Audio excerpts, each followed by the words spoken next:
తప్పకుండా ఉంటుంది, ఎన్ని పాడినా ఎంత చేసినా మళ్ళీ అక్కడ ఆ టెన్షన్ ఉంటుంది మనకి. కానీ ఇట్స్ ఒక గ్రేట్ ఎక్స్పీరియన్స్ అండి నిజంగా. సాగర సంగమం అనేది నాకు ఒక చిరునామా నిజంగా. ఇప్పుడు వెనక్కి తిరిగి చూసుకుంటే ఒక చిరునామా.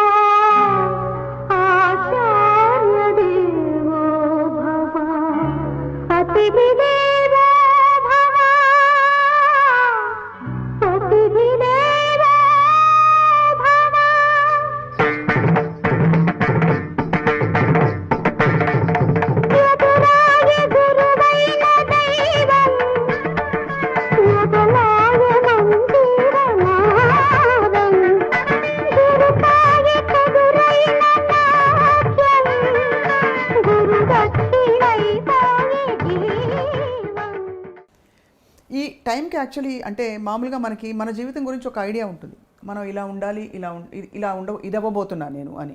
ఆ పాటకి మీకు మైండ్లో బాగా సెట్ అయిపోయి ఉంటుంది, అంటే మీరు సింగర్ అయిపోయారని. అప్పటికే చాలా పాటలు పాడారు, but singing is my life and my career అని ఆ క్షణం ఏ క్షణంలో మీకు అర్థమైంది? ఊరికే ఒకటి అర పాటలు వస్తూ అవకాశాలు వస్తూ పాడడం అది ఓకే, బట్ నేను పాట కోసమే పుట్టాను, పాట మాట నాకు అని చెప్పి ఎప్పుడు అర్థమైంది? నాకు వన్స్ నేను ఎక్స్పెక్ట్ చేయని విధంగా, ఇప్పుడంటే మనం నెలకి నేను 2 పాటలు పాడానండి, 3 పాటలు పాడానండి చెప్పుకుంటున్నాం. నేను ఎక్స్పెక్ట్ చేయని విధంగా ఒక రోజు 7 పాటలు పాడాను. ఒక రోజు 7 పాటలు పాడాను. ఒక నెలలో 30 పాటలు పాడాను. సో ఇలా ఉన్నప్పుడు నాకే ఆశ్చర్యం వేసే, అసలు నా చేత ఇలా పాడిస్తున్నారు వీళ్ళు.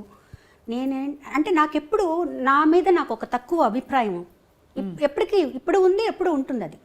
అంటే ఒక సింగర్కి ఉండవలసిన లక్షణాల కంటే కూడా ఎక్కువ అభిమానం వచ్చేసిందేమో నా మీద జనాలకి అనే, ఇది నా క్యాలిబర్ ఇంతేనేమో.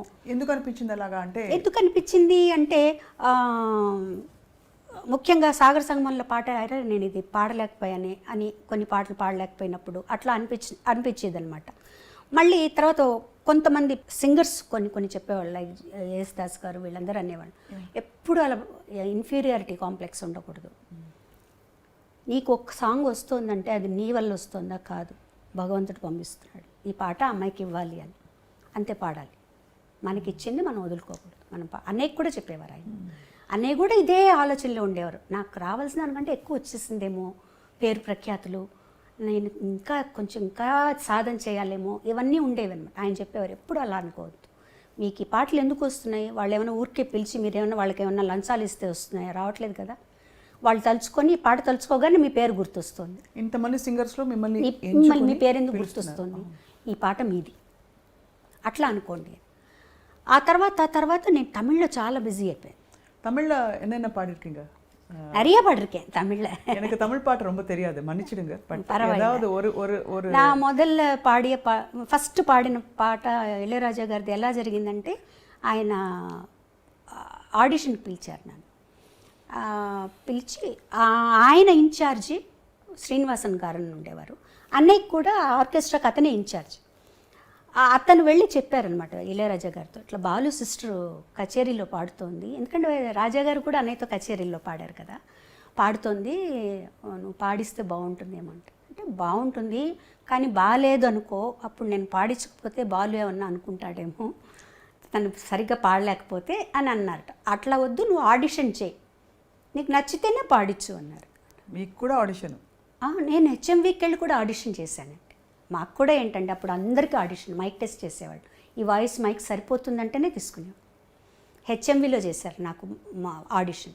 తర్వాత ఏవిఎంలో రాజాగారు పిలిపించి ఏదో పాట పాడమన్నారు, పాడాను. పాడిన తర్వాత ఒకటే మాట అన్నారు, రేపు ఉదయం రికార్డింగ్ వచ్చేసేయి అన్నారు. నాకు అసలు అర్థం కాలే తమిళ్గా.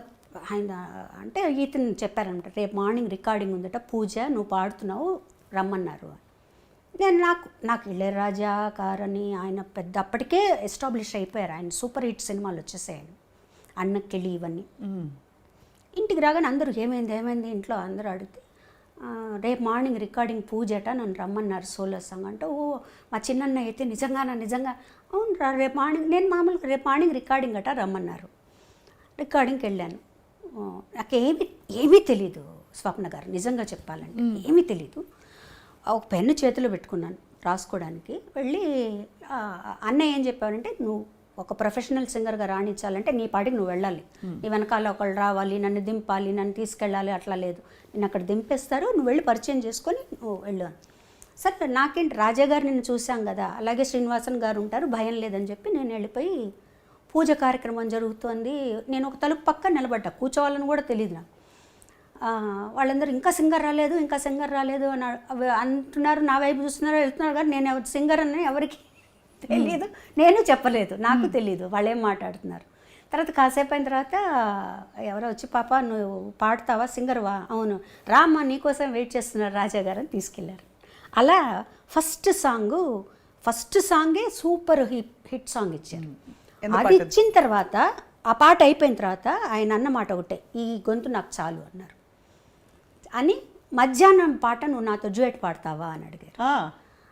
తప్పకుండా అప్పటికి నాకు తెలిసింది రాజా గారు అంటే ఏంటి, ఇంట్లో వాళ్ళందరూ వాళ్ళ ఎక్స్పెక్టేషన్స్ ఎట్లా ఉన్నాయి, రెండో సాంగ్ కూడా పాడదామని పిలుస్తున్నారని. తప్పకుండా పాడతానండి అని అక్కడే ఉండి 2 సాంగ్స్ పాడి వచ్చాను అనమాట. ఇంత చేసి మీరు ఇంత పాట వెనక సరే నాన్నగారు చూసి చూడనట్టు కొంచెం ముందు ఎంకరేజ్ చేస్తూనే నాన్నగారి దగ్గర డైరెక్ట్గా మీరు ఏమైనా పాట, హరికథ కానీ పాట కానీ నేర్చుకున్నారు? నాన్నగారు ప్రతి సంవత్సరం త్యాగరాజ ఉత్సవాలు చేసేవారండి నెల్లూరులో, ఆరాధనోత్సవాలు చేసేవారు. ఆయనకి మా అమ్మగారికి ఏంటంటే ఎప్పుడైనా సరే నేను కానీ అన్నయ్య కానీ లేకపోతే మా చిన్న చెల్లెలు కానీ హరికథ చెప్పాలి అని చాలా ఇంట్రెస్ట్గా ఉండేది. అన్నయ్య కూడా ఉండేది అది. నేను కొంచెం నేర్చుకున్నాను కానీ నాకెందుకు కొంచెం సిగ్గు అనిపించేది హరికథ. కానీ నాన్న దగ్గరికి వెళ్ళి చెప్పాను, నాన్న నేను హరికథ చెప్పలేను కానీ నాకు ఒకసారి ఒక 15 నిమిషాలు టైం ఇస్తే నేను పాడుతాను అన్నాను. ఆయనకి చెప్పారు, సినిమా పాటలంతా పాడకూడదు, త్యాగరాజ స్వామి కీర్తనలే పాడాలి అని. అట్లాగే నన్ను ఒక 3 కీర్తనలు నేర్చుకుని నేను పాడతాను, తప్పకుండా పాడతాను. అలా అప్పుడు కూడా ఏం చేశారంటే ఆయన 3 గంటల స్లాట్ ఇచ్చారు, చిన్నపిల్లలందరూ పాడే స్లాట్లో పాడించారనమాట. సో దానికి మా ఇంటి నుంచి అందరూ కదిలొచ్చి అదేదో నేను పెద్ద కచేరీ చేస్తున్నట్టు అనమాట. అమ్మ, కజిన్స్, సిస్టర్స్ అందరూ వచ్చి కూర్చొని విని మా అమ్మ నాన్నగారిని అడిగింది ఎలా పాడిందంటే, పర్వాలేదు ఆ 3 గంటలు ఆ పిల్లలకి దానికి కరెక్ట్గానే పాడింది, పర్వాలేదు ఇంకా సాధన చేయాలి అనేవారు.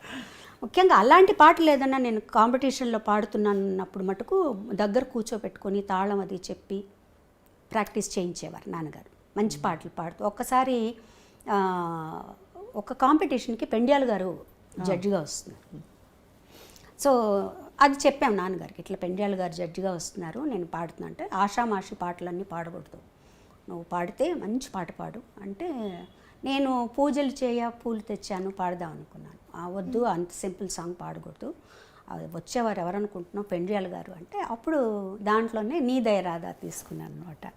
అది కూర్చోబెట్టి పాడించి మా నాన్న తాళం వేయించి మొత్తానికి ప్రైజ్ వచ్చేసిందిగా, ఫస్ట్ ప్రైజ్. అబ్బో.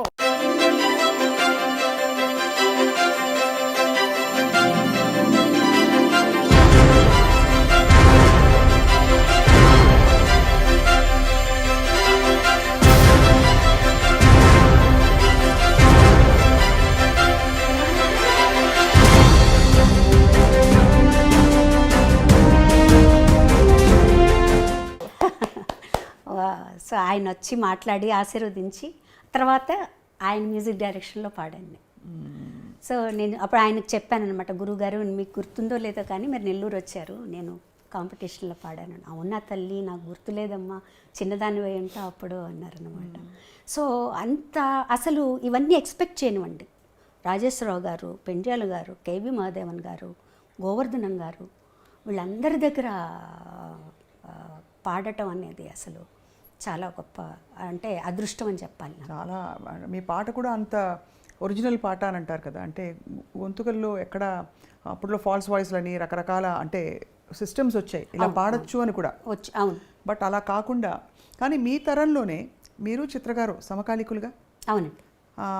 మీ పాటల బాణీలో చాలా వ్యత్యాసం ఉంటుంది. ఆవిడదొక స్టైల్ ఆఫ్ సింగింగ్, మీరు స్టైల్ ఆఫ్ సింగింగ్. ఎప్పుడైనా ఇది మీకు అంటే కంపారిటివ్ ఇది వచ్చిందా, అంటే మీరు కలిసి పాడడం లేకపోతే అలాంటి సందర్భాలు వచ్చాయా? వచ్చాయండి, చాలా సందర్భాలు వచ్చాయి. మీ ఇద్దరం చాలా బెస్ట్ ఫ్రెండ్స్ అసలు యాక్చువల్గా చెప్పాలంటే. చాలా ప్రోగ్రామ్స్ చేసాం. అన్నయ్య కూడా లేకుండా నేను చిత్రాన్నే చేసాం అనమాట. టూర్ చేసాం, అమెరికా టూరు. మా ఇద్దరిలో ఎప్పుడు కూడా ఒక జెలస్ అని కానీ ఏది లేదండి. ఒక్కసారి నేను పాడిన పాట మళ్ళీ తన చేత పాడించేవారు. తను నాకు ఫోన్ చేసేది, శైలా ఇట్లా నువ్వు పాడిన పాట నన్ను పాడమని అడుగుతున్నారు. అంటే